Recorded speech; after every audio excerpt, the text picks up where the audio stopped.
అందరికీ నమస్కారం. ఒక సంతోషకరమైన వాతావరణంలో ఈరోజు ఈ కార్యక్రమం నిర్వహించుకుంటున్నాను. ఈ కార్యక్రమంలో పాల్గొన్నటువంటి వేదికమైనటువంటి పెద్దలు, భారతీయ జనతా పార్టీ రాష్ట్ర అధ్యక్షులు శ్రీ ఎన్ రామచంద్రరావు గారు, కేంద్ర మంత్రివర్యులు శ్రీ జి కిషన్ రెడ్డి గారు, భారతీయ జనతా పార్టీ మనందరి అదృష్టం ఏంటంటే బీజేపీ జాతీయ అధ్యక్షుని కూడా ఎన్నుకునేటువంటి ఆ బాధ్యత తెలంగాణ రాష్ట్రానికి వచ్చిందంటే లక్ష్మణ్ గారు.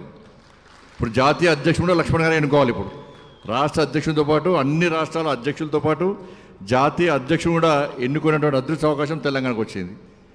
డాక్టర్ లక్ష్మణ్ గారు మాజీ governor, Bharatiya Janata party senior నాయకులు, భారతీయ జనతా పార్టీలో తెలంగాణ వాదాన్ని బలంగా వినిపించినటువంటి ఒక గొప్ప వ్యక్తి, మనందరికీ స్ఫూర్తి పదార్థమైనటువంటి గౌరవనీయులు శ్రీ సిహెచ్ విద్యాసారావు గారు, భారతీయ జనతా పార్టీ జాతీయ ఉపాధ్యక్షురాలు అక్క శ్రీమతి డికే అరుణక్క గారు, ప్రాంత సంఘటన మంత్రి చంద్రశేఖర్జీ, తెలంగాణ రాష్ట్ర ఇన్ఛార్జ్ అయినటువంటి అభయ పాటిల్ గారు, గౌరవ పార్లమెంట్ సభ్యులు, గౌరవ శాసనసభ్యులు, గౌరవ శాసన మండలి సభ్యులు, భారతీయ జనతా పార్టీ రాష్ట్ర నాయకులు, వేదికమైనటువంటి పెద్దలు, మాజీ పార్లమెంట్ సభ్యులు, మాజీ శాసనసభ్యులు, వివిధ జిల్లా నుంచి జిల్లా అధ్యక్షులు, భారతీయ జనతా పార్టీ నాయకులకు, కార్యకర్తలకు, పాత్రికేయ మిత్రులందరూ కూడా హృదయపూర్వక నమస్కారాలు.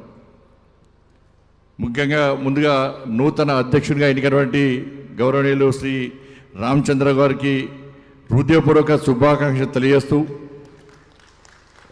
రాష్ట్రీయ స్వయం సేవక్ సంఘ్ ఒక స్వయం సేవక్గా అఖిల భారతీయ విద్యార్థి పరిషత్ ఏబీవీపీ కింది స్థాయి నుంచి జాతీయ స్థాయి వరకు అనేక బాధ్యతలు నిర్వహించి, అనేక పోరాటాలు నిర్వహించి, భారతీయ జనతా యువమోర్చా నగర స్థాయి నుంచి జాతీయ స్థాయి వరకు కూడా అనేక బాధ్యతలు నిర్వహించి, భారతీయ జనతా పార్టీలో అనేక బాధ్యతలతో పాటు హైదరాబాద్ సిటీ అధ్యక్షునిగా అనేక పోరాటాలు నిర్వహించి, భారతీయ జనతా పార్టీ రాష్ట్ర ప్రధాన కార్యదర్శితో పాటు జాతీయ స్థాయి వరకు అనేక బాధ్యతలు నిర్వహించి కమిట్మెంట్తో కష్టపడి పనిచేసేటువంటి కార్యకర్త ఎన్ రామచంద్రరావు గారు. ఇక చాలామంది ట్రోల్ చేస్తుంటారు. అన్న లక్ష్మణ్ గారు అధ్యక్షుడినప్పుడు గట్టిన ట్రోల్ చేశారు, కిషన్ రెడ్డి గారు అధ్యక్షుడినప్పుడు గట్టిన ట్రోల్ చేశారు, నేను రాష్ట్ర అధ్యక్షుడినప్పుడు చాలామంది ట్రోల్ చేసిన నాకు వ్యతిరేకంగా. అంతెందుకన్నా నరేంద్ర మోడీ గారు ప్రధానమంత్రి అయిన తర్వాత కూడా ఈ దేశంలో ఒక ఛాయవాలా ఛాయ అమ్ముకునే వ్యక్తిని ప్రధానమంత్రి చేసిరని చెప్పి ట్రోల్ చేసిన వాళ్ళు అడ్రస్ లేకుండా అందరూ కూడా ఆ పార్టీలే కాలగర్భంలో కలిసిపోయిన అందరూ కూడా. కానీ ఇలా దేశానికి నరేంద్ర మోడీ గారు ఎంత గొప్ప సేవ చేస్తుండో, ఒక శక్తివంతమైన భారతదేశ నిర్మాణం కోసం ఏ విధంగా కష్టపడి పనిచేసారో ఇలా మనం చూస్తున్నాం మనం.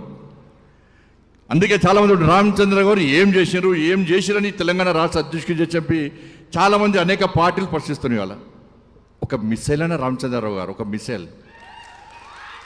నాకు కూడా అంతమంది తెలియపోతుండే, ఈ కుంటుకుంటూ నడుస్తుంటే నేను పోయి అడిగిన ఒకసారి, మీరు పోయి అడగండి అన్న ఒకసారి, కళ్ళ నీళ్ళు వస్తాయన్న చరిత్ర వింటే. నేను పోయి అడిగిన, ఏమన్నా ఈ కుంటుకుంటూ నడుస్తావు ఏం రోగం అన్నా నీకు అన్న వ్యంగ్యంగా. ఆయన చెప్తున్న కళ్ళ నీళ్ళు వచ్చినాయి అన్న. అఖిల భారతీయ విద్యార్థి పరిషత్ ఈ చేయి కూడా వంకర ఉంటుంది ఆయన, అది చేయి వంకర ఉంటుంది, కాలు వంకర ఉంటుంది. నేను పోయి అడిగినా, ఏమైందని కూటుకుంటూ నడుస్తావు, ట్రీట్మెంట్ తీసుకోనంటే, అఖిల భారతీయ విద్యార్థి పరిషత్లో ఉస్మానియా క్యాంపస్లో ఉన్నప్పుడు అప్పుడు ఆర్ఎస్యు పీడిఎస్లో నా మీద దాడి చేసి నా కాళ్ళు చేతులు విరగొట్టిరానా, అప్పటి నుంచి ఇప్పటి కూడా కోలుకోలేని పరిస్థితిలో నేను అవస్థ పడుతున్నా అని చెప్తే ఎంతమంది ఈరోజు అధికారం రావాలని అనుకుంటున్నాం మనం. ముఖ్యమంత్రులు కావాలి, ఎమ్మెల్యేలు కావాలి, ఎంపీలు కావాలి, జెడ్పీటీసీలు కావాలి, ఎంపీటీసీ కావాలి, ఇప్పుడు కోరుకుంటున్నాం మనం. అధికారం రావాలని ఇప్పుడు కోరుకుంటున్నాం. కానీ ఆ రోజు అధికారంలోకి వస్తామని ఎవరు తెలియదు. అధికారం రావాలని ఆ రోజులో కోరుకోవాలి ఎవరు కూడా. ఉంటామా బతుకుతామా సస్తామా తెలియని పరిస్థితి. నక్సలైట్లు పోస్టర్లు వేసారు, వార్నీలు ఇచ్చారు, చంపారు అనేక మంది కార్యకర్తలను, అనేక మంది శవాలను మోసిండు రామచంద్రరావు గారు. ఆ రోజు అధికారం కోసం ఎవరు చూడలే. కానీ నక్సలైట్లు దాడి చేసినా, ఆర్ఎస్ పీడిఎస్ దాడి చేసినా కూడా మాకు అధికారం గురించి ఆలోచించకుండా, ఎమ్మెల్యే ఎంపీ కావాలని కోరిక లేకున్నప్పుడు కూడా ఇలా నమ్మిన సిద్ధాంతం కోసం, కాషాయపు జెండా కోసం, కమలపు జెండా కోసం కష్టపడి పనిచేసే గొప్పలన్న వీళ్ళందరూ కూడా. ఈరోజు అధికారంలో రావాలనుకుంటున్నాం మనం. ఆ రోజు కాదని అదుకోవాలి అనుకొని హేళన చేద్దాను ఎవరిని కూడా. ఇవాళ గుండె మీద చేసుకొని చెప్పరన్నా ఎంతమంది సిద్ధంగా ఉన్నారు దానికోసం. నేనేం చేస్తా పార్టీ కోసం, ఈ దేశం కోసం, ఈ ధర్మం కోసం, ఈ సమాజం కోసం, ఈ పార్టీ కోసం ఈ విధంగా త్యాగం చేసే దమ్ము నాకు ఉంది అని చెప్పి ఎంతమంది గుండె మీద చేసుకొని చెప్తారో ఆలోచించాను ఒక్కసారి. ఎవరికి ఉందని ఆలోచన, ఎవరికి ఉందని ధైర్యం. ఒక్కసారి నక్సలైట్ పోస్టర్లు ఇప్పుడు వేస్తే మూటా ముళ్ళు దొరుకుని దుబాయ్కి, మస్కట్కు, అమెరికా పారిపోయేటువంటి మనస్తత్వం ఈరోజు సమాజంలో ఉంది వాళ్ళ. కాబట్టి కమిట్మెంట్తో పనిచేసే వాళ్ళకు పార్టీ గుర్తింపు అనే విషయాన్ని మరొకసారి ఇలా జాతీయ నాయకత్వం గుర్తు చేసింది. అన్నారు రాష్ట్ర అధ్యక్షుడు కావాలని కోరుకోవడం ఎలాంటి తప్పు లేదు, ఎవరైనా కోరుకోవచ్చు. కావాల్సిన బాధ్యత కూడా ఉంది, ఎవరైనా కావచ్చు, ఏమి ఇబ్బంది లేదు. బాధ్యత అదే, అవకాశం.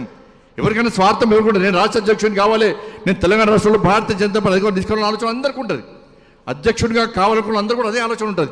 స్వార్థం ఎవరికి ఉండదు, కానీ అవకాశం ఎవరికొరికి వస్తుంది. అవకాశం వచ్చినప్పుడు ఒక జాతీయ పార్టీ ఒక నిర్ణయం తీసుకున్నప్పుడు కమిట్మెంట్ సిద్ధాంతం కోసం పనిచేసే కార్యకర్తగా, నరేంద్ర మోడీ గారి నాయకత్వంలో పనిచేసే కార్యకర్తగా దాన్ని తూచా తప్పకుండా ప్రోత్సహించి, ఆదరించి, అభిమానించి దాన్ని తూచా తప్పకుండా పాటించాల్సిన బాధ్యత కమిట్మెంట్తో పనిచేసే ప్రతి భారతీయ జనతా పార్టీకి ఉండాల్సిందే, ఉంటుంది కూడా అది.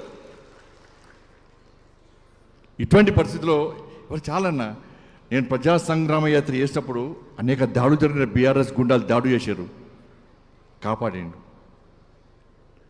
కొనుగోలు కేంద్రాలు జరిగినప్పుడు రాళ్ళ దాడులు జరిగినాయి, కాపాడి కార్యకర్తలను.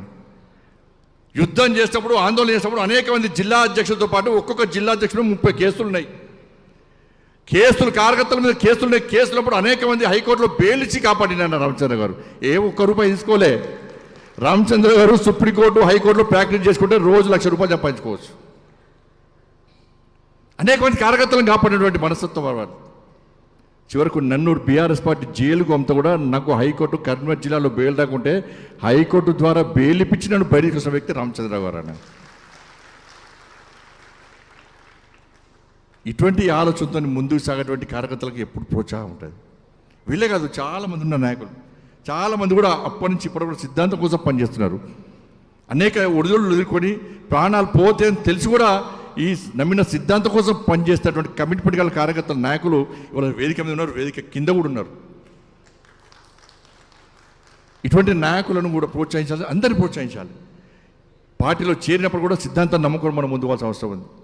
ఇటువంటి పరిస్థితుల్లో మనం అందరం కూడా గ్రామ స్థాయిలో కార్యకర్తలందరూ కూడా వాస్తవ విషయాలను గ్రహించి మనం జాతీయ నాయకత్వం తీసుకున్న నిర్ణయాన్ని కమిట్మెంట్తో కష్టపడి మన లక్ష్యం ఈ తెలంగాణ రాష్ట్రంలో మోడీ రాజ్యం, రామరాజ్యం రావాల్సిందే. గొల్లకొండ కిల్ల మీద కాసేపు జెండా ఎగరాల్సిందే. ఆ లక్ష్యం అనేది, ఆ ధ్యేయం అనేది, ఆ సంకల్పం అనేది, దానికోసం మాత్రమే పనిచేయాలి. అధికారం కోసం అధికారం అంటలేను.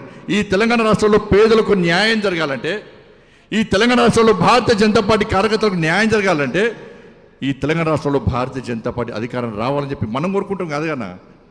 అందరికీ ఇచ్చాము అధికారం, అది అవకాశం, అందరికీ ఇచ్చాము అవకాశం. ఇలా బీజేపీకి ఇద్దాం అధికారం అని చెప్పి మనం కాదు, ఇలా సామాన్య ప్రజలు కూడా ఇలా తెలంగాణ రాష్ట్రంలో ఆలోచిస్తున్నారు.